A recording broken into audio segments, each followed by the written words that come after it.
बंदो बार बार जगदीश, जिसमें अमृत ज्ञान है मानक भगत विराग। गुरु ग्रंथ साहिब उदद बंदो कर अनुराग। एक ओंकार सतगुरु तिन प्रसाद सच होए। वाहिगुरु जी की फतेह विघ्न विनाशन सोए। वाहिगुरु जी की फतेह विघ्न विनाशन सोए। सतनाम श्री वाहिगुरु साहिब जी। कारो अंत जुल्मी पातशाह, निरपन विशाल रह तन चाहे। जन दान किसो न देई, प्रजा सर्व लूट इन लेई। वाहिगुरु जी का खालसा, वाहिगुरु जी की फतेह। गुरु गरीब निवाज, गुरु रूप, गुरु खालसा संगत जी, आप जी अति बड़भागे हो। सिंहां की गोद आप जी नूं प्राप्त हो रही है। धन गुरु नानक सिंह जी महाराज जी का पावन पवित्र जीवन श्री गुरु नानक प्रकाश ग्रंथ राही आप जी सर्वण करते आ रहे हो। कविराज भाई संतोख सिंह जी चूड़ामणी पासो, धन गुरु नानक सिंह जी महाराज ठगां दे देश नूं तार के उन्हां नूं नाम बाणी दे नाल जोड़ के अगाह लुकाई दी शोधन वास्ते रोम की धरती के उत्ते जिहड़े ने जात राजे हैं। इस रोम का जिहड़ा बादशाह है वो बड़ा कंजूस है। एक होर इतिहास के अंदर साखी है जिथे हमीद कारू नामी सम्राट सी, वो मिस्र देश का सी। उदा का ये बादशाह है। मिस्र भाषा के अंदर कारू कहते ने कंजूस नूं, ते कंजूस तो ही फिर अगे जिहड़ा है कारू जिहड़ा वो प्रसिद्ध होया। बादशाह रोम की धरती ते पुजे जिथे बड़ा वड्डा किला है। इस बादशाह का बार बार ठहरना कीता, दरवानचियां दे नाल गलबात हुंदी है। पुछदे ने बादशाह तुहाडे देश का जिहड़ा राजा है उहदा आचरण, उहदा विहार वो किस तरह का है। वो किते प्रजा के उत्ते जुल्म ते नहीं करता, वो किते प्रजा के उत्ते कहर ते नहीं ढाउंदा। वो आए गए फकीरां नूं कुछ धन दौलत लटाउंदा है जां नहीं लाउंदा। भाव साधु फकीरां दी आओ भगत सेवा करता है जां नहीं करता। हुण जदों धन गुरु नानक सिंह जी महाराज जी दे ये बचन इन्हां दरवानचियां ने सुने ने ते अंदर जिहड़ा है एकदम हिलना कीता कि अज तक इस धरती के उत्ते कोई भी फकीर चल के आया। पहली तो गल ये बादशाह जिहड़ा है कंजूस है, मन के अंदर सोचते हैं प्रजा इस तो दुखी है। हुण अज तक जिहड़ा फकीर इस धरती ते चल के आया है उन्हों इन्नियां गल्लां दा किस तरह ज्ञान हो सकता है कि जो इस देश के विच हो रहा है वही सवाल सानूं पुछ रहा है। इस करके जदों हुण ये प्रश्न कीते धन गुरु नानक सिंह जी महाराज जी ने, ते असल दे विच धन गुरु नानक सिंह जी इस राजे की, इस संसार की जो रोम देश है उसकी कल्याणता वास्ते इत्थे पहुंचे। हुण अगों दरवानची जिहड़े ने वो इस राजे का जो जीवन है उन्होंने जिहड़ा है ਕੁਝ ਅਲਫਾਜ਼ਾਂ ਰਾਹੀਂ ਧੰਨ ਗੁਰੂ ਨਾਨਕ ਸਾਹਿਬ ਜੀ ਮਹਾਰਾਜ ਜੀ ਦੇ ਅੱਗੇ ਦਰਸਾ ਰਹੇ ਨੇ। ਕੀ ਕਹਿੰਦੇ ਨੇ? ਇਹ ਦਰਵਾਨਜੀ ਉਹ ਰਾਜਾ ਕਿੱਦਾਂ ਦਾ ਹੈ, ਉਹ ਰਾਜਾ ਕੀ ਕਰਦਾ ਹੈ, ਪ੍ਰਜਾ ਕਿੱਦਾਂ ਰਹਿੰਦੀ ਪਈ ਹੈ, ਦੁਖੀ ਹੈ ਜਾਂ ਸੁਖੀ ਹੈ। ਅੱਗੇ ਧੰਨ ਗੁਰੂ ਨਾਨਕ ਸਾਹਿਬ ਜੀ ਮਹਾਰਾਜ ਫਿਰ ਕਿਸ ਤਰ੍ਹਾਂ ਇਹਨਾਂ ਦੇ ਨਾਲ ਵਿਹਾਰ ਕਰ ਰਹੇ ਨੇ। ਆਓ ਉਹ ਪਾਵਨ ਪਵਿੱਤਰ ਜੀਵਨ ਧੰਨ ਗੁਰੂ ਨਾਨਕ ਸਾਹਿਬ ਜੀ ਮਹਾਰਾਜ ਜੀ ਦਾ ਸ਼੍ਰੀ ਗੁਰੂ ਨਾਨਕ ਪ੍ਰਕਾਸ਼ ਗ੍ਰੰਥ ਦੇ ਵਿੱਚੋਂ ਅੱਗੇ ਤੋਰਨਾ ਕਰੀਏ। ਦਿਓ ਅਸੀਸ ਅੱਖ ਨੂੰ ਕਰੋ ਜੀ ਵਿਚਾਰਨ ਦੇ ਪਾਰਮਤਾ ਤੋਂ ਪਹਿਲਾਂ ਸਤਨਾਮ ਸ੍ਰੀ ਵਾਹਿਗੁਰੂ। ਫਿਰ ਗੁਰੂ ਕਿਰਪਾ ਕੋ ਸਤਨਾਮ ਸ੍ਰੀ ਵਾਹਿਗੁਰੂ। ਕਾਰੋ ਆਤ ਜ਼ੁਲਮੀ ਬਾਦਸ਼ਾਹ। ਕਹਿਣ ਲੱਗੇ ਇਹ ਫਕੀਰ ਜੀ ਸੁਣੋ, ਜਿਹੜਾ ਸਾਡੇ ਦੇਸ਼ ਦਾ ਬਾਦਸ਼ਾਹ ਹੈ ਉਹ ਬੜਾ ਜ਼ੁਲਮੀ ਬਾਦਸ਼ਾਹ ਹੈ ਜੀ। ਨਿਰਪਨ ਵਿਸਾਲ ਰਹਿ ਧਨ ਚਾਹੇ। ਬੜਾ ਕੰਜੂਸ ਹੈ ਤੇ ਹਮੇਸ਼ਾ ਹੀ ਧਨ ਦੀ ਜਿਹੜੀ ਹੈ ਉਹ ਲਾਲਸਾ ਰੱਖਦਾ ਹੈ ਜੀ। ਰਤਨ ਦਾਨ ਕਿਸੋ ਨਹਿ ਦੇਈ। ਰੰਚਕ ਭਰ ਵੀ ਕਿਸੇ ਨੂੰ ਆਪਣੇ ਕੋਲੋਂ ਜਿਹੜਾ ਹੈ ਉਹ ਦਾਨ ਨਹੀਂ ਇਸਨੇ ਕਦੀ ਦਿੱਤਾ ਜੀ। ਪ੍ਰਜਾ ਸਰਬ ਲੂਟ ਕੇ ਇਨ ਦੇ ਲਈ। ਜਿੰਨੇ ਵੀ ਇੱਥੋਂ ਦੇ ਲੋਕ ਹਨ, ਵਾਸੀ ਹਨ, ਕੋਈ ਨਹੀਂ ਬਖਸ਼ਿਆ। ਸਾਰੇ ਜਿਹੜੇ ਨੇ ਘਰ ਜਿਹੜੇ ਇਹਨੇ ਲੁੱਟ ਪੁੱਟ ਲਏ ਹਨ ਜੀ। ਇਸ ਕੋ ਭਰਾਤ ਹਰੂ ਨਹਿ ਜੋ। ਉਹ ਦਰਵਾਨ ਜੀ ਦੱਸਦੇ ਨੇ ਧੰਨ ਗੁਰੂ ਨਾਨਕ ਸਾਹਿਬ ਜੀ ਮਹਾਰਾਜ ਜੀ ਨੂੰ, ਇਹ ਫਕੀਰ ਜੀ ਇਹਦਾ ਨਾ ਇੱਕ ਭਰਾ ਹੋਇਆ ਜਿਸ ਦਾ ਨਾਮ ਹਰੂ ਸੀ। ਦਰਬ ਕੰਜ ਚਾਲੀ ਕਿਆ ਸੋ। ਉਹਨੇ 40 ਗੰਜ ਜਿਹੜਾ ਸੀ ਨਾ ਉਹ ਧਨ ਜੋੜਿਆ ਸੀ। ਪਿਆਰ ਨਾਲ ਆਖੋ ਸਤਨਾਮ ਸ੍ਰੀ ਵਾਹਿਗੁਰੂ। ਇਹਦਾ ਭਰਾ ਹੈ ਹਰੂ, ਤੇ ਹਰੂ ਨੇ ਜਿਹੜਾ ਸੀ ਨਾ 40 ਗੰਜ ਜਿਹੜਾ ਉਹ ਧਨ ਜੋੜਿਆ ਸੀ ਜੀ। ਇਹਨੇ ਕਿਨੇ 45 ਗੰਜ। ਤੇ ਇਹਨੇ ਆਪਣੇ ਭਰਾ ਤੋਂ ਵੱਧ ਜਿਹੜਾ ਹੈ 45 ਗੰਜ ਜਿਹੜਾ ਹੈ ਉਹ ਧਨ ਜੋੜਿਆ। ਗੁਰੀਜਨ ਦੱਸਦੇ ਹਨ ਗੁਰ ਕੀ ਸੰਗਤ ਜੀ, ਇੱਕ ਗੰਜ ਜਿਹੜਾ ਖਜ਼ਾਨਾ ਹੈ, ਧਨ ਹੈ, ਉਹ ਇੰਨਾ ਕੀ ਹੁੰਦਾ ਹੈ ਕਿ ਇੱਕ ਉੱਚਾ ਜਵਾਨ ਨੌਜਵਾਨ ਹੋਵੇ, ਗੱਭਰੂ ਹੋਵੇ ਸਰੀਰ ਦਾ, ਤੁਸੀਂ ਮੰਨ ਲਓ ਕਿ ਉਹ 7 ਫੁੱਟ ਹੈ, ਤੇ ਹੁਣ ਉਹ 7 ਫੁੱਟੀਆ ਮਨੁੱਖ ਜਿਹੜਾ ਹੈ ਆਪਣੇ ਸਿਰ ਨੂੰ ਜਿਹੜਾ ਹੈ, ਛੱਤ ਨੂੰ ਜਿਹੜਾ ਹੈ ਦੇਖਣ ਦੀ ਕੋਸ਼ਿਸ਼ ਕਰੇ, ਤੇ ਦੇਖਦਾ ਜਿਹੜਾ ਹੈ ਪੱਗ ਜਿਹੜੀ ਹੈ ਪਿੱਛੇ ਨੂੰ ਐ ਟੇਢੀ ਹੋ ਜਾਵੇ, ਦੇਖਣ ਲੱਗਿਆ ਹੀ ਬੜਾ ਉੱਚਾ। ਆਂਦੇ ਏਡੀ ਢੇਰੀ ਲਾ ਲਓ ਇੱਕ ਗੰਜ ਦੀ ਖਜ਼ਾਨੇ ਦੀ ਕਿ ਦੇਖਦਿਆਂ ਪੱਗ ਵੀ ਜਿਹੜੀ ਹੈ ਪਿੱਛੇ ਨੂੰ ਜਾ ਪਵੇ। ਇੱਕ ਗੰਜ ਇੰਨਾ ਹੁੰਦਾ ਹੈ। ਇਹਦਾ ਭਰਾ ਹੈ ਹਰੂ, ਉਹਨੇ 40 ਗੰਜ ਜਿਹੜੇ ਸਨ ਜੋੜੇ ਸਨ, ਉਹ ਤਾਂ ਦੁਨੀਆ ਤੋਂ ਚਲਾ ਗਿਆ। ਇਹਨੇ ਹੁਣ ਆਪਣੇ ਭਰਾ ਤੋਂ 2 ਗੁਣਾ ਕਹਿ ਲਈਏ ਕਿ ਅਗਾਂਹ ਕਦਮ ਪੁੱਟ ਲਏ। ਇਹ ਸੋਚਦਾ ਭਰਾ ਤੋਂ ਪਿੱਛੇ ਨਹੀਂ ਰਹਿਣਾ, ਇਸ ਕਰਕੇ ਇਹਨੇ 5 ਗੰਜ ਉਹਨਾਂ ਦੇ ਵਿੱਚ ਹੋਰ ਮਿਲਾ ਕੇ ਤੇ 45 ਗੰਜ ਜਿਹੜਾ ਹੈ ਇੰਨਾ ਖਜ਼ਾਨਾ, ਇੰਨਾ ਧਨ ਦੌਲਤ ਇਕੱਠੀ ਕੀਤੀ ਹੈ ਜੀ। ਸਰਬ ਵਿਲਾਇਤ ਮਾਇਆ ਸੰਜ। ਇਹ ਜਿੰਨਾ ਵੀ ਰੋਮ ਦਾ ਦੇਸ਼ ਹੈ ਇਹਦੇ ਵਿੱਚੋਂ ਹਰ ਇੱਕ ਪਾਸੋਂ ਜਿੱਥੇ ਕਿਤੇ ਵੀ ਇਹਨੂੰ ਧਨ ਮਿਲਿਆ ਉੱਥੋਂ ਹੀ ਇਹਨੇ ਜਿਹੜਾ ਹੈ ਪ੍ਰਾਪਤ ਕੀਤਾ ਹੈ ਜੀ। ਦੋਹਰਾ ਦਾਤ ਪੁਕਾਰਨਾ ਹੈ ਸੁਨਹਿ ਕਛ। ਦਾਤ ਕਹਿੰਦੇ ਨੇ ਇਨਸਾਫ ਨੂੰ, ਪੁਕਾਰ ਕਹਿੰਦੇ ਨੇ ਫਰਿਆਦ। ਕਹਿੰਦੇ ਇਹਦੇ ਰਾਜ ਦੇ ਵਿੱਚ ਕਿਸੇ ਦੀ ਕੋਈ ਫਰਿਆਦ ਜਿਹੜੀ ਹੈ, ਕਿਸੇ ਦੀ ਕੋਈ ਇਨਸਾਫ ਜਿਹੜਾ ਹੈ ਉਹ ਨਹੀਂ ਹੁੰਦਾ। ਨਾ ਇੱਥੇ ਇਨਸਾਫ ਹੁੰਦਾ ਹੈ, ਨਾ ਹੀ ਉਸ ਇਨਸਾਫ ਦੇ ਪ੍ਰਤੀ ਜੇ ਕੋਈ ਆਪਣੇ ਹੱਕ ਮੰਗਣ ਆ ਜਾਵੇ, ਉਸ ਮੁਹਤਾਜ ਦੀ, ਉਸ ਗਰੀਬ ਦੀ ਜਿਹੜੀ ਹੈ, ਨਾ ਇਸ ਰਾਜ ਭਾਗ ਦੇ ਅੰਦਰ ਜਿਹੜੀ ਹੈ ਗੁਰੂ ਕੀ ਸੰਗਤ ਜੀ ਇਹ ਦੱਸ ਰਹੇ ਹਨ ਦਰਵਾਨਜੀਆਂ ਨੂੰ ਕਿ ਉਹ ਕੋਈ ਵੀ ਜਿਹੜਾ ਹੈ ਫਰਿਆਦ ਨਹੀਂ ਸੁਣੀ ਜਾਂਦੀ ਜੀ। ਲੇਵਹਿ ਧਨ ਕਸਵਾਏ ਦਇਆਧੀਨ ਹਮ।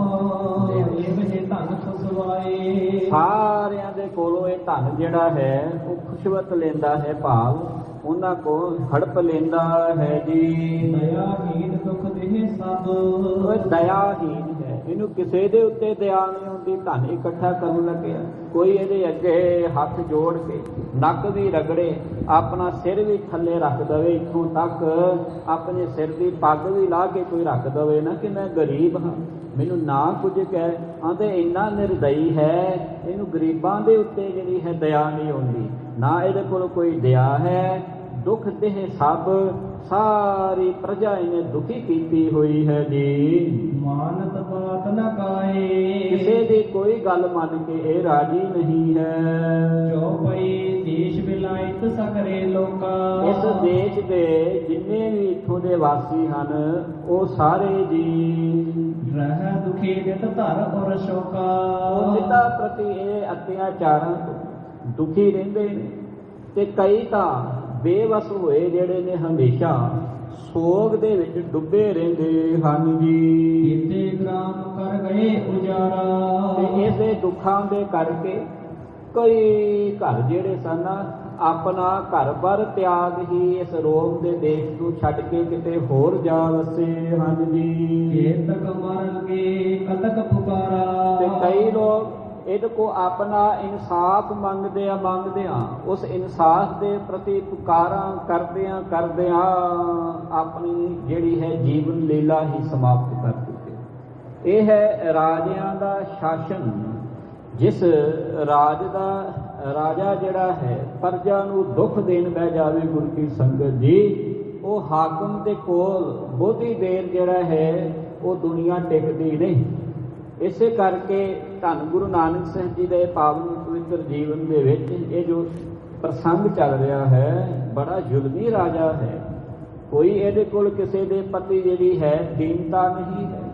ਆਂਦੇ ਇੰਨੇ ਦੁਖੀ ਹੋ ਗਏ ਲੋਕ ਆਪਣੇ ਘਰ ਛੱਡ ਕੇ ਜਾ ਰਹੇ ਸਨ, ਤੇ ਨਾਲ ਹੀ ਜਿੰਨੇ ਬੇਵਸ ਇੰਨੇ ਕਿ ਹੋ ਗਏ ਉਹ ਆਪਣੀਆਂ ਇਨਸਾਫ ਮੰਗਦਿਆਂ ਹੀ ਜਿਹੜਾ ਹੈ ਉਹ ਆਪਣੇ ਪ੍ਰਾਣ ਤਿਆਗ ਜਾਂਦੇ ਸਨ ਜੀ। ਸੁਣ ਕਰ ਦਿਨ ਕੇ ਕਿਰਪਾ ਨਿਧਾਨਾ, ਜਦੋਂ ਇੰਨੇ ਵਚਨ ਇਹਨਾਂ ਦਰਵਾਨਚੀਆਂ ਦੇ ਕੋਲੋਂ ਧੰਨ ਗੁਰੂ ਨਾਨਕ ਸਾਹਿਬ ਜੀ ਜੋ ਖਜ਼ਾਨਿਆਂ ਦੇ ਨਕਾ-ਨਕ ਭਰਪੂਰ ਕਿਰਪਾ ਨਿਧਾਨ ਹਨ, ਉਹਨਾਂ ਨੇ ਜਦੋਂ ਇਹ ਵਚਨ ਸੁਣੇ ਹਨ ਜੀ। ਪੁਨ ਬੁਝੇ ਸੋ ਦਰਵਾਨਾ, ਇਹ ਕਹਾਣੀ ਸੁਣ ਕੇ ਧੰਨ ਗੁਰੂ ਨਾਨਕ ਸਾਹਿਬ ਜੀ ਨੇ ਫਿਰ ਇੱਕ ਵਾਰੀ ਪੁੱਛਣਾ ਕੀਤਾ ਹੈ, ਕੈਸੇ ਦਰਬ ਕੀਨ ਇਕ ਠਾਈ, ਭਾਈ ਤੁਸੀਂ ਦੱਸੋ ਤੁਹਾਡੇ ਇਸ ਰਾਜੇ ਨੇ ਜਿਹੜਾ ਕੰਜੂਸ ਹੈ ਰਾਜਾ, ਜਿਸ ਦਾ ਨਾਮ ਤੁਸੀਂ ਕੰਜੂਸ ਬਾਦਸ਼ਾਹ ਪਾਇਆ ਹੋਇਆ ਹੈ, ਇਸ ਕੰਜੂਸ ਬਾਦਸ਼ਾਹ ਨੇ ਇੰਨਾ ਧਨ ਇਕੱਠਾ ਕਿਸ ਤਰ੍ਹਾਂ ਕਰ ਲਿਆ?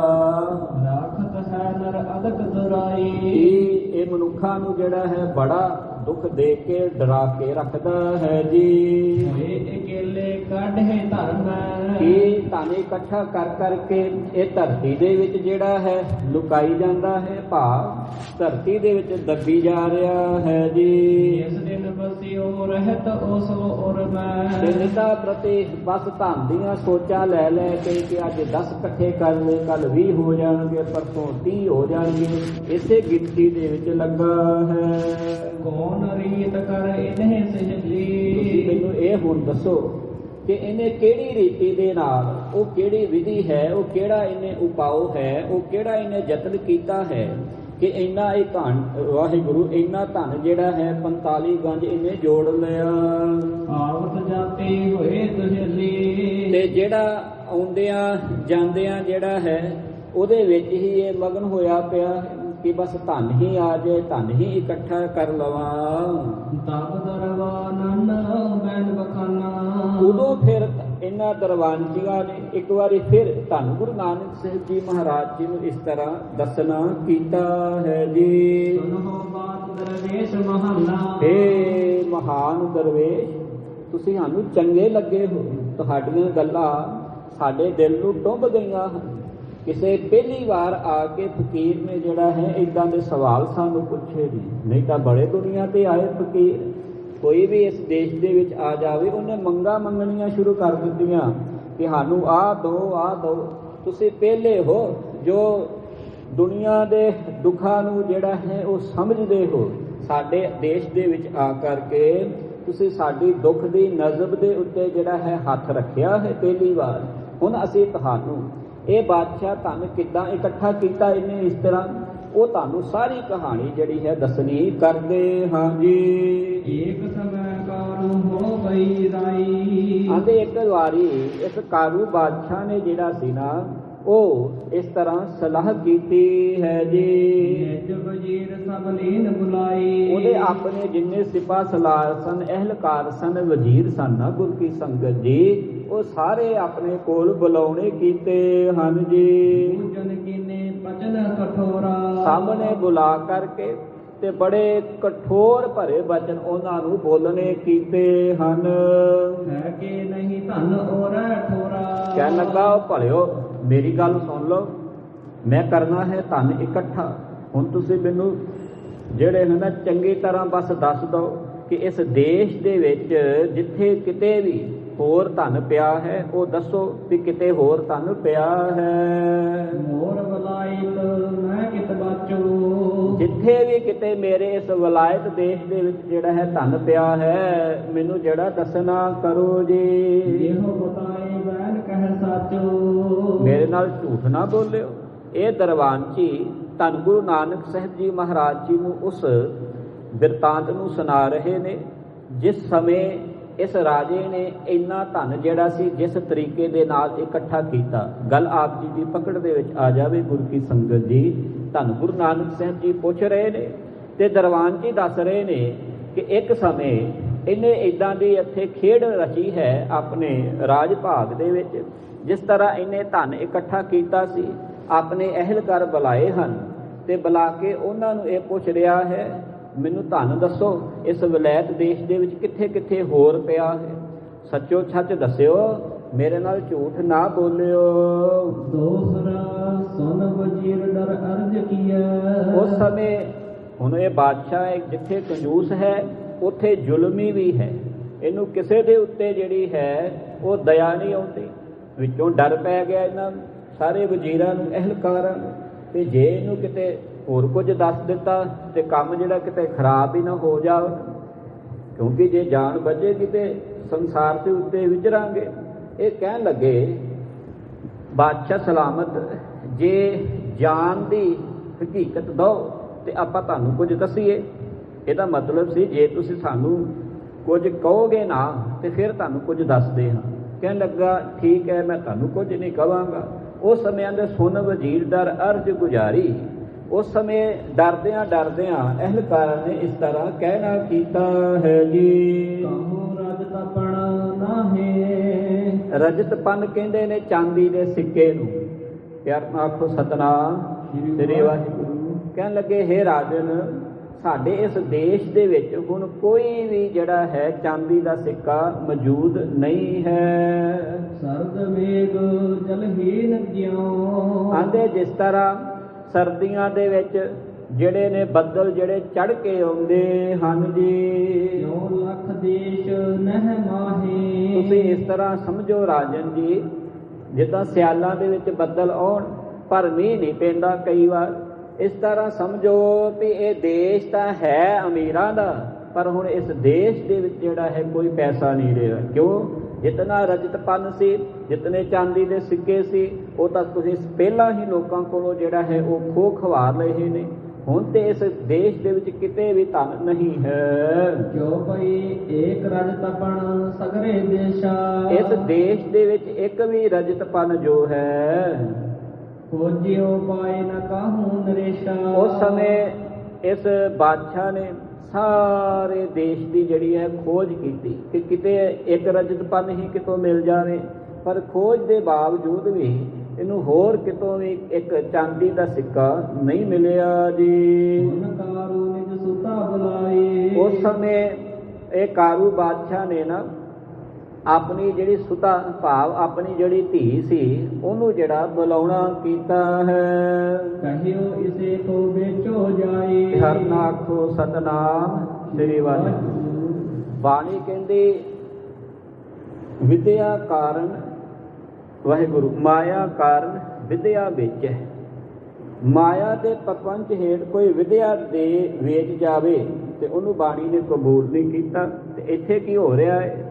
ਮਾਇਆ ਦੇ ਲਾਲਚ ਨੂੰ ਆ ਕੇ ਇਹਨੇ ਆਪਣੀ ਧੀ ਜਿਹੜੀ ਹੈ ਬਾਜ਼ਾਰ ਦੇ ਵਿੱਚ ਖਿਲਾਰਨ ਲੱਗਾ। ਪਿਆਰ ਨਾਲ ਆਖੋ ਸਤਨਾਮ ਇੰਨਾ ਲਾਲਚੀ ਹੈ ਕਿ ਮਾਇਆ ਦੇ ਕਰਕੇ ਅੱਜ ਜਿਹੜਾ ਹੈ ਸੰਸਾਰ ਵੀ ਇਸੇ ਹਾਲਾਤਾਂ ਚੋਂ ਜਿਹੜਾ ਹੈ ਉਹ ਨਿਕਲ ਰਿਹਾ ਹੈ। ਨਾਨਕ ਦੁਨੀਆ ਕੈਸੀ ਹੋਈ, ਸਾਲਕ ਮਿਤ ਨਾ ਰਹਿਓ ਕੋਈ। ਇੱਕ ਦੋ ਦਿਨ ਦੀ ਖੇਡ ਲੁਧਿਆਣੇ ਦੀ ਜੋ ਆਪ ਜੀ ਨੇ ਸਹਿਜ ਪ੍ਰੀਤ ਜੋ ਬੱਚਾ ਹੈ ਉਹਦੇ ਨਾਲ ਵਾਪਰੀ ਦੇਖੀ ਹੈ ਕਿ ਜੋ ਬਾਣੀ ਕਹਿੰਦੀ ਪਈ ਹੈ, ਇੱਥੇ ਤਾਂ ਹੁਣ ਸਕੇ ਸੰਬੰਧੀ ਵੀ ਜਿਹੜੇ ਨੇ ਨਾ ਉਹ ਮਾਇਆ ਦੇ ਕਰਕੇ ਜਿਹੜੇ ਨੇ ਉਹ ਬਦਲ ਜਾਂਦੇ ਨੇ। ਉਸ ਤਾਏ ਨੇ ਆਪਣਾ ਹੀ ਜਿਹੜਾ ਹੈ ਘਰ ਦਾ ਮੈਂਬਰ ਜਿਹੜਾ ਪੁੱਤਾਂ ਦੇ ਸਮਾਨ ਸੀ, ਆਪਣੇ ਭਰਾ ਦਾ ਬੇਟਾ, ਉਹਨੂੰ ਹੀ ਜਿਹੜਾ ਹੈ ਉਹ ਮਾਰ ਮੁਕਾਇਆ। ਸੰਸਾਰ ਦੇ ਉੱਤੇ ਇਸ ਨਿਊਜ਼ ਨੂੰ ਅੱਜ ਬੜਾ ਹਾਈਲਾਈਟ ਕਰਕੇ ਜਿਹੜਾ ਹੈ ਉਹ ਸੰਸਾਰ ਦੇਖ ਰਿਹਾ ਹੈ। ਇੱਥੇ ਵੀ ਉਹੀ ਕਹਾਣੀ ਹੈ ਕਿ ਸੁਨ ਕਾरून ਜਿ ਸੁਤਾ ਬੁਲਾਈ, ਕਹਿਓ ਇਸ ਕੋ ਵੇਚੋ ਜਾਈ। ਉਹਨੇ ਉਹ ਖੇਡ ਰਚੀ ਹੈ ਤੇ ਆਪਣੀ ਧੀ ਬੁਲਾ ਲਈ ਤੇ ਹੁਣ ਕਹਿੰਦਾ ਇਸ ਧੀ ਨੂੰ ਬਾਜ਼ਾਰ ਦੇ ਵਿੱਚ ਜਿਹੜਾ ਹੈ ਉਹ ਖਿਲਾਰ ਦਓ, ਇਹਨੂੰ ਆਪਾਂ ਨਿਲਾਮ ਕਰਨਾ ਹੈ ਜੀ। ਕਹਿੰਦੇ ਜਿਹੜਾ ਇੱਕ ਰਜਤ ਪੱਤ ਭਾਵ ਇੱਕ ਚਾਂਦੀ ਦਾ ਸਿੱਕਾ ਦਵੇਗਾ ਜੀ, ਉਹੀ ਜਿਹੜਾ ਹੈ ਇਸ ਰਾਜ ਭਾਗ ਦਾ ਅਗਲਾ ਜਿਹੜਾ ਹੈ ਪਾਤਸ਼ਾਹ ਬਣੇਗਾ ਤੇ ਉਹਨੂੰ ਹੀ ਮੈਂ ਜਿਹੜਾ ਹੈ ਆਪਣੀ ਧੀ ਦਾ ਜਿਹੜਾ ਹੈ ਰਿਸ਼ਤਾ ਦੇਵਾਂਗਾ। ਭਾਵ ਇੱਕ ਰਜਤ ਪੰਨ ਕੋਈ ਦੇ ਦੇਵੇ ਉਹ ਤਾਂ ਮੇਰਾ ਬਣ ਜਾਵੇਗਾ ਜਵਾਈ, ਤੇ ਜਦੋਂ ਮੇਰਾ ਉਹ ਜਵਾਈ ਬਣ ਜਾਵੇਗਾ ਤੇ ਅਗਾਂਹ ਚੱਲ ਕੇ ਉਹਨੂੰ ਹੀ ਮੈਂ ਆਪਣਾ ਰਾਜ ਭਾਗ ਜਿਹੜਾ ਹੈ ਸਾਂਭ ਦੇਵਾਂਗਾ ਜੀ। ਇਸ ਤਰ੍ਹਾਂ ਕਹਿ ਕਰਕੇ ਠਾਂਡੀ ਕਹਿੰਦੇ ਨੇ ਖਿਲਾਰਨ ਨੂੰ, ਕਹਿ ਕਰਕੇ ਆਪਣੀ ਧੀ ਉਹਨੇ ਬਾਜ਼ਾਰ ਦੇ ਵਿੱਚ ਖਿਲਾਰ ਦਿੱਤੀ ਸੀ ਜੀ। ਆਂਦੇ ਜਿਸ ਧੀ ਦਾ ਮੁਖੜਾ ਬੜਾ ਸੋਹਣਾ ਸੀ ਤੇ ਨੈਣ ਬੜੇ ਸੁੰਦਰ ਸਨ ਜੀ। ਆਂਦੇ ਉਸ ਸਮੇਂ ਧੰਨ ਗੁਰੂ ਨਾਨਕ ਸਾਹਿਬ ਜੀ ਜਦੋਂ ਬਾਦਸ਼ਾਹ ਨੇ ਇਸ ਤਰ੍ਹਾਂ ਕੀਤਾ, ਇੱਕ 14 ਸਾਲ ਦਾ ਅਲੜ ਉਮਰ ਦਾ ਜਿਹੜਾ ਲੜਕਾ ਸੀ ਨਾ ਉੱਥੇ ਉਹ ਆਉਣਾ ਕਰਦਾ ਹੈ ਜੀ। ਜਦੋਂ ਉਹਨੇ ਉਸ ਧੀ ਨੂੰ ਦੇਖਣਾ ਕੀਤਾ ਤੇ ਉਹ ਲੁਭਾਏਮਾਨ ਹੋ ਗਿਆ। ਉਹ ਸੋਚਦਾ ਹੈ ਕਿਉਂ ਨਾ ਮੈਂ ਇਸ ਧੀ ਦੇ ਨਾਲ ਜਿਹੜਾ ਹੈ ਆਪਣਾ ਵਿਆਹ ਕਰ ਲਵਾਂ। ਉਸ ਸਮੇਂ ਉਹ ਬਾਲਕ ਆਪਣੀ ਮਾਂ ਦੇ ਕੋਲ ਘਰ ਗਿਆ ਤੇ ਮਾਂ ਨੂੰ ਇਸ ਤਰ੍ਹਾਂ ਕਹਿੰਦਾ ਹੈ ਜੀ। ਬੜਾ ਆਤੁਰ ਬੜਾ ਦੀਨ ਹੋ ਕਰਕੇ ਨਾ ਮਾਂ ਨੂੰ ਇਸ ਤਰ੍ਹਾਂ ਕਹਿਣ ਲੱਗਾ ਹੈ। ਕਹਿਣ ਲੱਗਾ ਹੈ ਮੇਰੀ ਜਨਮ ਦੇਣ ਵਾਲੀ ਮਾਂ, ਮੈਨੂੰ ਇੱਕ ਰਜਤ ਪਨ ਚਾਹੀਦਾ ਹੈ। ਪਹਿਲਾਂ ਆਖੋ ਸਤਨਾਮ ਸ੍ਰੀ ਵਾਹਿਗੁਰੂ, ਫਿਰ ਕਰੋ ਕਿਰਪਾ ਆਖੋ ਸਤਨਾਮ। ਕਹਿਣ ਲੱਗਾ ਹੈ ਮੇਰੀ ਜਨਮ ਦੇਣ ਵਾਲੀ ਇਹ ਮਾਏ, ਮੈਨੂੰ ਜਿਹੜਾ ਹੈ ਨਾ ਇੱਕ ਚਾਂਦੀ ਦਾ ਸਿੱਕਾ ਚਾਹੀਦਾ ਹੈ ਜੀ। ਮੈਂ ਉਹ ਬਾਦਸ਼ਾਹ ਦੀ ਜਿਹੜੀ ਤਨੀਜਾ ਹੈ ਭਾਵ ਜਿਹੜੀ ਪੁੱਤਰੀ ਹੈ ਨਾ ਉਹਦੇ ਨਾਲ ਵਿਆਹ ਕਰਵਾਉਣਾ ਹੈ। ਮੈਂ ਪਾਤਸ਼ਾਹ ਦਾ ਜਵਾਈ ਬਣਨਾ ਹੈ। ਜਦੋਂ ਮੈਂ ਜਵਾਈ ਬਣਾਂਗਾ, ਪਾਤਸ਼ਾਹ ਜੀ ਨੇ ਕਿਹਾ ਹੈ ਇੱਕ ਸਿੱਕਾ ਦੇ ਦਿਓ, ਮੇਰਾ ਜਵਾਈ ਬਣ ਜਾਓ, ਗਾਂ ਚੱਲ ਕੇ ਤੁਹਾਨੂੰ ਪਾਤਸ਼ਾਹੀ ਵੀ ਦੇ ਦੇਵਾਂਗੇ। ਹੁਣ ਇਸ ਲਾਲਚ ਦੇ ਵਿੱਚ ਆ ਕਰਕੇ ਪੁੱਤਰ ਮਾਂ ਨੂੰ ਇਸ ਬਿਆਨ ਕਰ ਰਿਹਾ ਹੈ ਜੀ। ਸੁੰਦਰ ਰੂਪ ਹੈ ਜਿਸ ਕੇਰਾ, ਕਹਿਣ ਲੱਗਾ ਮਾਂ ਜਿਹੜੀ ਤੇਰੀ ਨੂੰਹ ਬਣੇਗੀ ਨਾ ਉਹ ਬੜੀ ਸੋਹਣੀ ਹੈ, ਉਹਦਾ ਮੁਖੜਾ ਸੋਹਣਾ ਹੈ, ਉਹਦੇ ਨੈਣ ਵੀ ਬੜੇ ਸੋਹਣੇ ਹਨ ਜੀ। ਇਹ ਸੌਦੇ ਮਹਿਲਾ ਬਨੇਰਾ, ਮਾਂ 1 ਰੁਪਈਏ ਦੇ ਬਦਲੇ ਰਾਜ ਭਾਗ ਮਿਲ ਰਿਹਾ ਹੈ। ਸੋਹਣੀ ਜਿਹੜੀ ਹੈ ਉਹ ਨੂੰਹ ਮਿਲ ਰਹੀ ਹੈ, ਸੋਹਣੀ ਪਤਨੀ ਮਿਲ ਰਹੀ ਹੈ। ਇਹਦੇ ਵਿੱਚ ਸਾਨੂੰ ਲਾਭ ਜਿਹੜਾ ਹੈ ਬੜਾ ਪ੍ਰਾਪਤ ਹੋਵੇਗਾ। ਇੱਕ ਰਜਤ ਪਣ ਨਾਹੀ, ਤੇ ਮਾਂ ਨੇ ਮਾਰਿਆ ਮੱਥੇ ਦੇ ਉੱਤੇ ਹੱਥ ਗੁਰ ਕੀ ਸੰਗਤ ਜੀ। ਕਹਿਣ ਲੱਗੀ ਤੂੰ ਕਿਹੜੀਆਂ ਗੱਲਾਂ ਦੇ ਵਿੱਚ ਪੈ ਗਿਆ ਪੁੱਤਰ, ਇੱਥੇ ਤੇ ਖਾਨ ਦੇ ਲਾਲੇ ਪਏ ਹੋਏ ਨੇ। ਰਾਜਾ ਤੇ ਕਿਸੇ ਦੇ ਕੋਲੋਂ ਜਿਹੜਾ ਹੈ 1 ਰੁਪਈਆ ਨਹੀਂ ਰਹਿਣ ਦਿੰਦਾ, ਕੋ ਕੇ ਉਹ ਜਿਹੜਾ ਹੈ ਜ਼ੁਲਮ ਕਰਦਾ ਪਿਆ ਹੈ। ਇੱਥੇ ਕਿਸੇ ਕੋ ਆਪਣੇ ਵਰਤਨ ਵਾਸਤੇ ਕੋਡੀ ਨਹੀਂ, ਤੇ ਤੂੰ ਜਿਹੜਾ ਹੈ ਇੱਕ ਰਜਤ ਪੱਤ ਜਿਹੜਾ ਹੈ ਉਹ ਲੱਭਦਾ ਪਿਆ ਹੈ। ਤੈਨੂੰ ਇੱਕ ਚਾਂਦੀ ਦਾ ਸਿੱਕਾ ਜਿਹੜਾ ਹੈ ਉਹ ਕਿੱਥੋਂ ਮੈਂ ਦੇ ਦੇਵਾਂ। ਇੱਥੇ ਘਰ ਦੇ ਵਿੱਚ ਤੇ ਰੋਟੀ ਦੇ ਲਾਲੇ ਪਏ ਨੇ, ਕੋਈ ਕੋਡੀ ਵੀ ਨਹੀਂ ਹੈ ਜੀ। ਖੋਜੋ ਸਗਰੇ ਦੇਸ਼ ਜੇ ਮਾਹੀ। ਮੈਂ ਤੈਨੂੰ ਇੱਕ ਗੱਲ ਕਹਿ ਦਵਾਂ, ਜੇ ਤੂੰ ਇਸ ਸਾਰੇ ਦੇਸ਼ ਦੇ ਵਿੱਚ ਵੀ ਖੋਜਣ ਨੂੰ ਚਲਾ ਜਾਏ ਨਾ ਕਿ ਉਹ ਰਜਤਪਨ ਜਿਹੜਾ ਹੈ ਮੈਨੂੰ ਇੱਕ ਮਿਲ ਜਾਵੇ, ਤੇ ਤੈਨੂੰ ਖੋਜਿਆ ਵੀ ਮਿਲਣਾ ਨਹੀਂ ਹੈ। ਜੇ ਕਰ ਮੋਲ ਨ ਪਾਸ ਹਮਾਰੇ। ਤੇ ਕਹਿਣ ਲੱਗਾ ਅੱਗੋਂ, ਆਂਦਾ ਜੇਕਰ ਮੋਲ ਨਾ ਪਾਸ ਹਮਾਰੇ, ਜੇ ਹੁਣ ਸਾਡੇ ਕੋਲ ਉਹਨੂੰ ਖਰੀਦਣ ਵਾਸਤੇ ਕੋਈ ਪੈਸਾ ਵੀ ਨਹੀਂ ਹੈ, ਭਾਵ ਉਹਦੇ ਪ੍ਰਤੀ ਜੋ ਚੀਜ਼ ਖਰੀਦਣੀ ਹੈ ਉਹਦਾ ਦਾਮ ਨਹੀਂ ਹੈ ਜੀ। ਕਿਉਂ ਸੋਦੇ ਕੋ ਲੈਨ ਉਚਾਰੇ। ਇਹ ਮੇਰੇ ਪੁੱਤਰ ਤੂੰ ਜਿੱਦ ਕਿਉਂ ਕਰਦਾ ਪਿਆ? ਦੇਖ ਇੱਥੇ ਕੋਡੀ ਵਾਲੀ ਹੰਨੀ ਘਰ ਦੇ ਵਿੱਚ, ਤੇ ਤੂੰ ਇੱਕ ਚਾਂਦੀ ਦੇ ਸਿੱਕੇ ਦੀ ਗੱਲ ਕਰਦਾ। ਬਾਦਸ਼ਾਹ ਜੀ ਨੇ ਕੁਝ ਛੱਡਿਆ ਹੀ ਨਹੀਂ। ਜੇ ਹੁਣ ਸਾਡੇ ਕੋਲੋਂ ਉਹ ਧੀ ਦਾ ਰਿਸ਼ਤਾ ਲੈਣ ਵਾਸਤੇ ਇੱਕ ਰਜਤਪਤ ਨਹੀਂ ਹੈ, ਤੇ ਤੂੰ ਕਿਉਂ ਬਾਰ-ਬਾਰ ਆ ਕੇ ਇਹ ਪੁਕਾਰ ਮੇਰੇ ਕੋਲੋਂ ਕਰਦਾ ਹੈ ਜੀ। ਤਬ ਹਟ ਗਇਓ ਸੋ ਬਾਲ ਵਿਸਾਲਾ। ਤੇ ਉਦੋਂ ਉਸ ਬੱਚੇ ਨੇ, ਉਹ ਕਹਿੰਦੇ ਨਾ ਬਾਲਕ ਹੱਥ ਜਿਹੜਾ ਹੈ ਬੜਾ ਜ਼ਬਰਦਸਤ ਹੁੰਦਾ ਹੈ। ਬਾਲਕ ਜਿੱਦ ਦੇ ਉੱਤੇ ਆ ਜਾਵੇ ਨਾ ਤੇ ਉਹ ਕੁਲਫੀਆਂ ਵਾਲੀ ਰੇਹੜੀ ਤੇ ਅੜ ਜਾਵੇਗਾ। ਨਾ ਪਹਿਲਾਂ ਕੁਲਫੀ ਲਿਆ ਕੇ ਦੇ ਪਿਤਾ ਜੀ, ਫਿਰ ਜਿਹੜਾ ਹੈ ਘਰ ਨੂੰ ਚੱਲਾਂਗੇ। ਜਾਂ ਫਿਰ ਸਕੂਲ ਜਾਣ ਲੱਗਿਆ ਕਈ ਵਾਰ ਅੜ ਜਾਂਦਾ ਬੱਚਾ ਕਿ ਇੱਦਾਂ ਹੈ ਪਹਿਲਾਂ 5 ਰੁਪਏ ਦਿਓ ਫਿਰ ਜਿਹੜਾ ਹੈ ਸਕੂਲੇ ਜਾਵਾਂਗਾ। ਜਾਂ ਕੰਮ ਕਰਨ ਲੱਗਿਆ ਮੈਂ ਹੋਮਵਰਕ ਤਾਂ ਕਰਾਂਗਾ, ਪਹਿਲਾਂ ਆਹ ਚੀਜ਼ ਲਿਆ ਕੇ ਦਿਓ। ਤੇ ਕਈ ਵਾਰ ਇਸ ਤਰ੍ਹਾਂ ਵੀ ਹੁੰਦਾ ਹੈ, ਮੈਂ ਫਸਟ ਤਾਂ ਆਵਾਂਗਾ ਜੇ ਤੁਸੀਂ ਮੈਨੂੰ ਐਨ ਕੇ ਜਿਹੜਾ ਹੈ ਨਾ ਸਾਈਕਲ ਲੈ ਕੇ ਦਿਓਗੇ। ਆਹ ਤਾਂ ਬੇਅੰਤ ਗੱਲਾਂ ਬੱਚੇ ਦੇ ਪ੍ਰਪੰਚ ਦੇ ਵਿੱਚ। ਇਹ ਹੁਣ ਇੰਨਾ ਕਿ ਹੱਠ ਕਰ ਬੈਠਾ ਹੈ ਕਿ ਇਹਨੇ ਆਪਣੀ ਇਸ ਗੱਲ ਦੀ ਜਿਹੜੀ ਹੈ ਉਹ ਜਿੱਦ ਫੜ ਲਈ ਹੈ ਜੀ। ਕਹੇ ਕਿ ਲੈ ਦੀ ਚੋਕਤ ਕਾਲਾ। ਕਹਿਣ ਲੱਗਾ ਨਾ ਮਾਂ, ਮੈਂ ਨਹੀਂ ਤੇਰੀ ਗੱਲ ਮੰਨਦਾ, ਮੈਨੂੰ ਤੇ ਐਡੇ ਟਾਈਮ ਜਿਹੜਾ ਹੈ ਨਾ ਇੱਕ ਸਿੱਕਾ ਜਿਹੜਾ ਚਾਂਦੀ ਦਾ ਉਹ ਚਾਹੀਦਾ ਹੀ ਚਾਹੀਦਾ ਹੈ ਜੀ। ਨਾ ਤੁਰ ਨਹੀਂ ਜੀਵਨ ਮੇਰੋ। ਤੇ ਇੱਕ ਗੱਲ ਮੇਰੀ ਇਹ ਮਾਂ ਨੇ ਸੁਣ ਲੈ, 14 ਸਾਲ ਦਾ ਬੱਚਾ ਹੈ ਜੀ, ਤੇ ਮਾਇਆ ਪਿੱਛੇ ਮਾਂ ਦੇ ਨਾਲ ਹੁਣ ਲੜ ਰਿਹਾ ਹੈ। ਜਦ ਆਖੋ ਸਤਨਾਮ ਤੇਰੇ ਵਾਸਤੇ ਇੰਨਾ ਕਿ ਲੜ ਰਿਹਾ ਹੈ, ਜਿੱਦ ਫੜ ਲਈ। ਕਹਿੰਦਾ ਜੇ ਤੂੰ ਮੈਨੂੰ ਇੱਕ ਰਜਤਪਤ ਨਾ ਦਿੱਤਾ ਵਿਆਹ ਕਰਾਉਣ ਵਾਸਤੇ, ਮੇਰਾ ਜੀਵਨ ਸਮਝ ਲੈ ਜੀਵਨ ਨਹੀਂ ਹੈਗਾ। ਜਦ ਆਖੋ ਸਤਨਾਮ ਪੈਸੇ ਤੋਂ ਬਿਨਾਂ ਤੇ ਹੁਣ ਮੈਂ ਜਿਹੜਾ ਹੈ ਮਰ ਜਾਵਾਂਗਾ।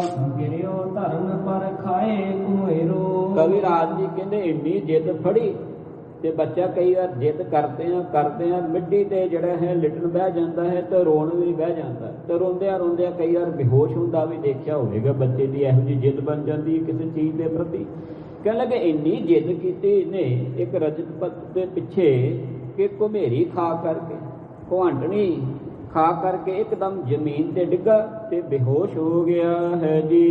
ਜਨਨੀ ਰੋਈ ਚਿੰਤ ਬਹੁ ਕੇ ਰਹੀ। ਤੇ ਮਾਂ ਆਪਣੇ ਬੱਚੇ ਦੀ ਇਹ ਗੱਲ ਵੇਖ ਕੇ, ਇੰਨੀ ਜਿੱਦ ਦੇਖ ਕੇ, ਤੇ ਹੁਣ ਉਹ ਬੱਚਾ ਥੱਲੇ ਡਿੱਗ ਗਿਆ ਜ਼ਮੀਨ ਦੇ ਉੱਤੇ। ਤੇ ਮਾਂ ਜਿਹੜੀ ਹੈ ਬੜੀ ਚਿੰਤਤ ਹੋ ਗਈ। ਤੇ ਹੋਏ ਕਿਉਂ ਨਾ, ਉਹਦਾ ਆਪਣਾ ਜਿਹੜਾ ਹੈ ਆਪਾ ਹੈ, ਜਿਸ ਆਪੇ ਨੂੰ ਆਪਣੇ ਗਰਭ ਦੇ ਵਿੱਚ ਮਾਂ ਨੇ 9 ਮਹੀਨੇ ਪਾਲਿਆ, ਬੜੇ ਪਿਆਰਾਂ ਤੇ ਲਾਡਾਂ ਦੇ ਨਾਲ, ਚਾਵਾਂ ਦੇ ਨਾਲ ਹੁਣ 14 ਸਾਲ ਦਾ ਕੀਤਾ। ਤੇ ਇੱਕ ਮਾਸ ਦੇ ਟੁਕੜੇ ਪ੍ਰਤੀ ਜਿਹੜਾ ਹੈ, ਬਾਦਸ਼ਾਹੀ ਦੇ ਪ੍ਰਤੀ ਜਿਹੜਾ ਹੈ, ਉਹ ਮਾਂ ਦੇ ਨਾਲ ਹੀ ਜਿੱਦ ਫੜ ਲਈ ਉਹਨੇ ਕਿ ਪੈਸਿਆਂ ਖਾਤਰ ਮਾਂ ਮੈਨੂੰ ਜਿਹੜਾ ਹੈ ਪੈਸਾ ਦੇ ਦੇ, ਮੈਂ ਵਿਆਹ ਕਰਾਉਣਾ ਹੈ, ਨਹੀਂ ਤਾਂ ਮੈਂ ਆਪਣੇ ਆਪ ਨੂੰ ਮਾਰ ਮੁਕਾ ਲੈਣਾ। ਅੱਜ ਵੀ ਇਹੋ ਜਿਹੇ ਕਿੱਸੇ ਆਪ ਜੀ ਨੂੰ ਮਾਪਿਆਂ ਦੇ ਨਾਲ ਬੱਚਿਆਂ ਦੇ ਮਿਲ ਜਾਂਦੇ। ਇਹ ਘੁਮੇਰੀ ਖਾ ਕੇ ਡਿੱਗਾ ਤੇ ਹੁਣ ਮਾਂ ਦਾ ਇੱਕ ਲਾਡਲਾ ਬੱਚਾ ਸੀ। ਇਸ ਕਰਕੇ ਗੁਰ ਕੀ ਸੰਗਤ ਜੀ, ਮਾਂ ਤੇ ਰੋਈ ਵੀ ਜਾਂਦੀ ਹੈ ਕਿ ਬਣਿਆ ਕੀ ਮੇਰੇ ਨਾਲ ਚਿੰਤਾ ਵੀ ਕਰਦੀ ਹੈ। ਗਹੇ ਕੈ ਸੁਤ ਕੋ ਹੱਥ ਉਚਰੇ ਹੀ। ਉਹਦੇ ਸਿਰ ਤੇ ਹੱਥ ਨੂੰ ਥਪਾਰਿਆ, ਉਹਨੂੰ ਹਿਲਾਇਆ, ਉਹਦੀਆਂ ਬਾਹਾਂ ਬੂਹਾਂ ਘੁੱਟੀਆਂ, ਥੋੜਾ ਪਾਣੀ ਦਾ ਘੁੱਟ ਪਿਲਾਇਆ, ਉਹਨੂੰ ਹੋਸ਼ ਦੇ ਵਿੱਚ ਲਿਆਂਦਾ।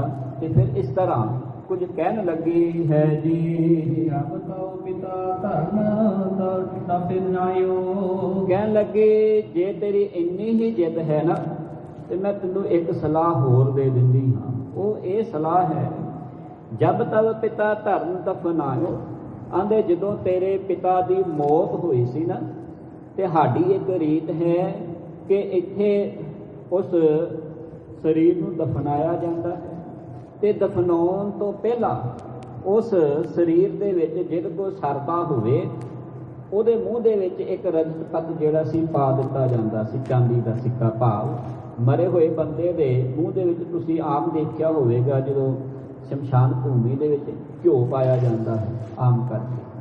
ਜ਼ਿਆਦਾਤਰ ਇਹੀ ਜਿਹੜੀ ਹੈ ਆਪ ਜੀ ਨੇ ਉੱਥੇ ਰੀਤੀ ਦੇਖੀ ਹੋਵੇਗੀ ਸ਼ਮਸ਼ਾਨ ਭੂਮੀ ਦੇ ਅੰਦਰ ਕਿ ਅੱਗ ਲੱਗਣ ਤੋਂ ਪਹਿਲਾਂ ਕੁਝ ਸਮੱਗਰੀਆਂ ਜਿਹੜੀਆਂ ਨੇ ਉਹ ਪਾਈਆਂ ਜਾਂਦੀਆਂ ਹਨ ਆਦਿ। ਹੁਣ ਉੱਥੇ ਰੀਤ ਸੀ, ਮਾਂ ਦੱਸਦੀ ਸਾਡੀ ਰੀਤ ਸੀ ਪੁੱਤਰ ਕਿ ਉਸ ਸਰੀਰ ਦੇ ਮੂੰਹ ਦੇ ਵਿੱਚ ਇੱਕ ਚਾਂਦੀ ਦਾ ਰੁਪਈਆ ਜਿਹੜਾ ਸੀ ਰੱਖ ਦਿੱਤਾ ਜਾਂਦਾ ਸੀ ਜੀ। ਏਕ ਰਜਤ ਕਣ ਤੇ ਮੁਖ ਪਾਇਓ। ਇਸ ਤਰ੍ਹਾਂ ਤੇਰੇ ਬਾਪੂ ਦੇ ਮੂੰਹ ਦੇ ਵਿੱਚ ਵੀ ਮਰਨ ਲੱਗਿਆ ਫਿਰ 1 ਰੁਪਈਆ ਮੂੰਹ ਦੇ ਵਿੱਚ ਪਾ ਦਿੱਤਾ ਸੀ ਜੀ। ਰਹਿਣ ਸਕਤ ਸੋ ਲਿਹੋ ਨਿਕਾਸੇ। ਜੇ ਤੇਰੀ ਇੰਨੀ ਜਿੱਦ ਹੈ ਨਾ ਕਿ ਤੂੰ ਵਿਆਹ ਹੀ ਕਰਾਉਣਾ ਹੈ ਤੇ ਜਾ ਚਲਾ ਜਾ, ਹੁਣ ਤੂੰ ਉਹ ਰੁਪਈਆ ਕੱਢ ਲੈ ਜਾ ਕੇ। ਇਉਂ ਸੁਨ ਬਾਲਕ ਭਇਓ ਹੁਸਾਵਲਾਸੇ। ਮਾਇਆ ਕਿੱਦਾਂ ਦੀ ਚੀਜ਼ ਹੈ ਗੁਰੂ ਕੀ ਸੰਗਤ ਜੀ। ਸਾਹਿਬ ਜੀ ਕਹਿੰਦੇ ਇੱਥੇ ਤੂੰ ਸੁਣ ਬਾਲਕ ਭਇਓ ਹੁਲਾਸੇ। ਏਦਾਂ ਜਦੋਂ ਉਹਨੂੰ ਇੱਕ ਸੰਕੇਤ ਮਿਲ ਗਿਆ ਨਾ ਰੁਪਈਆ ਮੇਰੇ ਮਰੇ ਹੋਏ ਬਾਪੂ ਦੇ ਮੂੰਹ 'ਚ ਪਿਆ ਹੋਇਆ ਹੈ ਤੇ ਉਹ ਦਫਨ ਹੈ ਤੇ ਮੁੰਡੇ ਨੂੰ ਚਾਅ ਚੜ ਗਿਆ। माटी को पुतरा कैसे नचत है, देखे देखे सुने बोले दौड़े फिरत है। जब कछ पावत तब गर्भ करत है, माया गई तब रोवन लगत है। कुछ पा लवे ते हंकार, चली जावे ते रोन बह जाता है। यही जीवन इत्थे इस बच्चे का बड़ा खुश हुंदा है जी। जहाँ पिता के गौर बताई। आंदे जिथे मां ने दसिया सी कि तेरा पिता जिहड़ा जिस जगह दफिया होया वो है गुरु दफनाया होया है, उन्होंने कहंदे ने गौर। आंदे ओ गौर दे उत्ते जा पहुंचा है जी। फटाफट अपनी प्यो की कबर नूं जिहड़ा पुटना शुरू कर दिता। प्यार नाल आखो सतनाम श्री वाहिगुरू। मां की करे जाया है पुत्र इन्ना ਜਿਹੜਾ ਹੈ ਵਾਸ਼ਨਾਵਾਂ ਦੇ ਵਸ ਦੇ ਵਿੱਚ ਹੋ ਚੁੱਕਾ ਹੈ। ਕਿਸੇ ਦਾ ਦਿੱਤਾ ਹੋਇਆ ਲਾਲਚ ਵੀ ਇਹਦੇ ਉੱਤੇ ਹੁਣ ਕੰਮ ਕਰ ਰਿਹਾ ਹੈ। ਲਾਲਚ ਵਸ ਹੋ ਗਿਆ, ਬਾਦਸ਼ਾਹੀ ਮਿਲ ਜਾਵੇਗੀ, ਰਾਜਕੁਮਾਰੀ ਨਾਲ ਵਿਆਹ ਹੋ ਜਾਵੇਗਾ। ਹੁਣ ਇਦਾਂ ਦਾ ਕੁਝ ਨਹੀਂ, ਅੱਗੇ ਚੱਲ ਕੇ ਤੇ ਕਹਿਣ ਲੱਗੇ ਕਿ ਇਹਨੇ ਉਹ ਕਬਰ ਖੁਦ ਨਹੀਂ ਸ਼ੁਰੂ ਕਰ ਦਿੱਤੀ ਹੈ ਜੀ।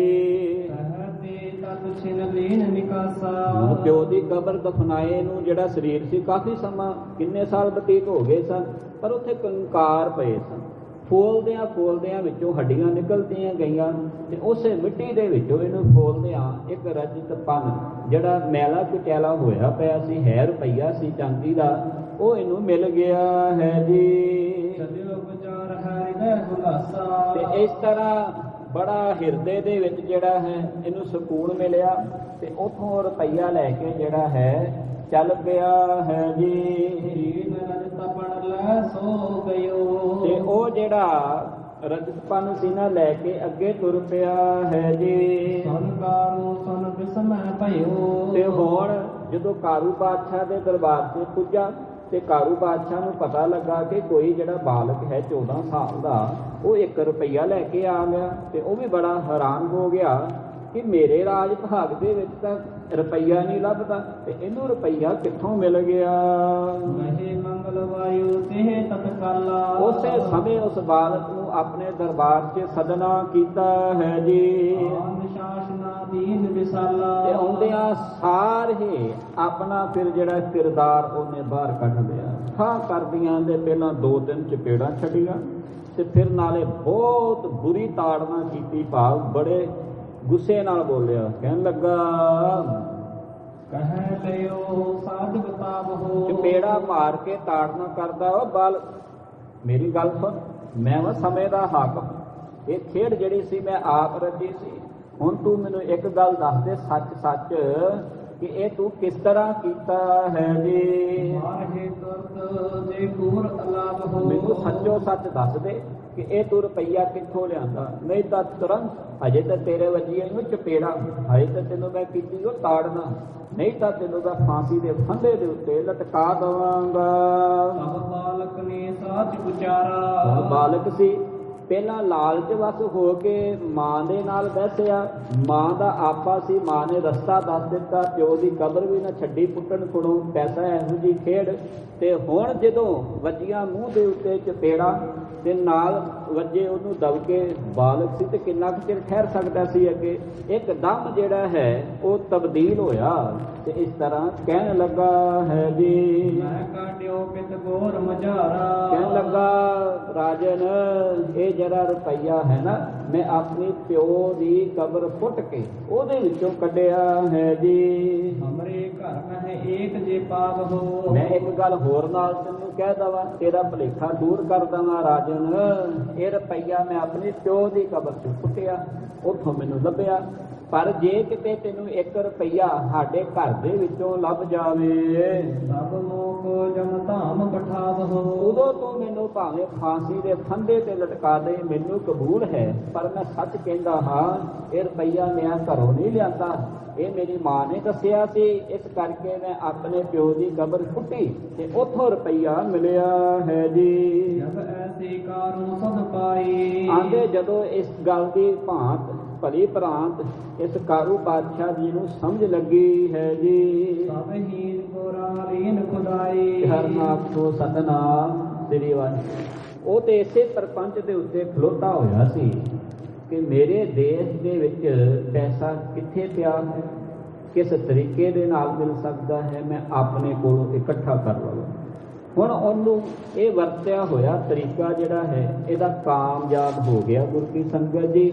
ਤੇ ਇਹਨੇ ਜਿੱਥੇ 1 ਰੁਪਈਆ ਉਸ ਬਾਲਕ ਦੇ ਪਿਤਾ ਦੀ ਗੋਦ 'ਚੋਂ ਮਿਲਿਆ, ਇਹਨੇ ਉਸ ਦੇਸ਼ ਦੀਆਂ ਜਿੰਨੀਆਂ ਕਬਰਾਂ ਸਨ ਉਹਨਾਂ ਨੂੰ ਪੁੱਟਣ ਦਾ ਆਦੇਸ਼ ਦੇ ਦਿੱਤਾ। ਹੁਣ ਉਹ ਸਾਰੀਆਂ ਕਬਰਾਂ ਪੁਟਾ ਰਿਹਾ ਹੈ ਜੀ। ਕਹੂੰ ਕਹੂੰ ਤੇ ਪਾਇਓ ਸੋਈ। ਕਿਤੇ ਕਿਤੇ ਤਾਂ 1 ਰੁਪਈਆ ਮਿਲ ਜਾਂਦਾ ਸੀ ਤੇ ਕਿਤੇ ਕਿਤੇ ਜਿਹੜਾ ਹੈ, ਹੁਣ ਹਰ ਕੋਈ ਤੇ ਉਹਨਾਂ ਸਮਿਆਂ 'ਚ ਅਮੀਰ ਨਹੀਂ ਹੋਵੇਗਾ ਨਾ, ਜਿਹਦੇ ਕੋਲ ਕੋਈ ਘਿਓ ਪਾਉਣ ਜੋਗੇ ਮੂੰਹ ਦੇ ਵਿੱਚ, ਵਾਹਿਗੁਰੂ ਮੂੰਹ ਦੇ ਵਿੱਚ ਘਿਓ ਪਾਉਣ ਜੋਗੇ ਪੈਸੇ ਨਾ ਹੋਣ ਤੇ ਦੇਸੀ ਘਿਓ ਕਿਹੜਾ ਖਰੀਦ ਕੇ ਲੈ ਆਵੇ। ਇਹ ਅਮੀਰਾਂ ਦੀਆਂ ਗੱਲਾਂ ਨਹੀਂ ਤਾਂ ਕਈ ਵਾਰ ਉਹ ਬੱਧਾ ਰੁੱਧਾ ਵੀ ਬੰਦੇ ਨੂੰ ਕਰਨਾ ਪੈਂਦਾ ਹੈ। ਗੁਰਮਤਿ ਨੇ ਇਹਨਾਂ ਗੱਲਾਂ ਦਾ ਜਿਹੜਾ ਹੈ ਉਹ ਕਾਂਟਾ ਫੇਰਿਆ ਹੋਇਆ ਹੈ। ਸਰੀਰ ਨੂੰ ਸਿਰਫ ਜਿਹੜਾ ਹੈ ਇਸ ਕਰਕੇ ਅਗਨ ਭੇਟਾ ਕਰਨਾ ਹੈ ਕਿ ਉਸ ਸਰੀਰ ਦੀ ਬਦਬੂ, ਉਸ ਸਰੀਰ ਦੇ ਨਾਲ ਕੋਈ ਬਿਮਾਰੀ ਜਿਹੜੀ ਹੈ ਉਹ ਪ੍ਰਕਿਰਤੀ ਦੇ ਵਿੱਚ ਨਾ ਫੈਲੇ। ਇਸ ਕਰਕੇ ਸਰੀਰ ਦਾ ਜਿਹੜਾ ਹੈ ਅੰਤਿਮ ਸੰਸਕਾਰ ਕਰਨ ਦੀ ਹਰ ਇੱਕ ਦੀ ਪ੍ਰਕਿਰਿਆ ਹੈ।